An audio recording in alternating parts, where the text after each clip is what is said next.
நான் இப்பவும் சொல்லுவேன், குழந்தைங்களை நீங்க எடுத்து உங்க குழந்தைய வளர்த்தீங்கன்னா நீங்க வளர்ப்பீங்க.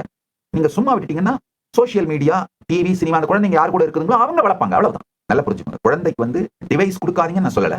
கம்ப்யூட்டர், செல்போன், ஸ்மார்ட் போன் எல்லாம் குடுங்க, தப்பில்ல. ஃபயர்வால் போட்டு தினந்தோறும் ஒரு முறையாவது அந்த குழந்தை யார் யார் கூட சேட் பண்ணுது, என்னென்ன வீடியோஸ பாக்குது, அதை எல்லாத்தையும் பார்த்து பார்த்து ரெஸ்ட்ரிக்ட் பண்ணி கைடட் ஃப்ரீடத்தை குழந்தைங்களுக்கு கொடுத்தீங்கன்னா, அதாவது ரெஸ்பான்சிபிலிட்டியோட ஃப்ரீடம் கொடுக்குறது. குழந்தை கம்ப்ளீட்டா டிவைஸே கொடுக்காதீங்க, குழந்தைங்களுக்கு சோசியல் மீடியாவே காட்டாதீங்க அப்படிலாம் நான் சொல்ல வரல. அது இம்ப்ராக்டிகல், எனக்கே தெரியுது.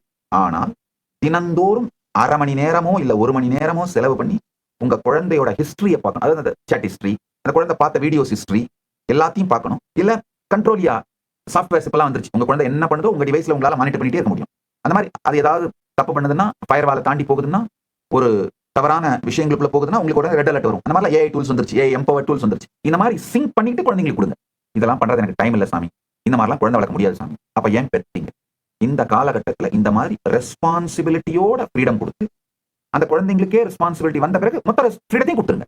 அது வரைக்கும் ரெஸ்பான்சிபிலிட்டியோட ஃப்ரீடம் கொடுக்கறது தான் நீங்க குழந்தைங்களை வளர்க்கறதாகும். இல்லைன்னா எவனாவது ஒருத்தன் சோசியல் மீடியால இருக்கவங்க, டிக்டாக்ல இருக்கவங்க உங்க குழந்தைங்களை வளர்த்துட்டு இருப்பாங்க.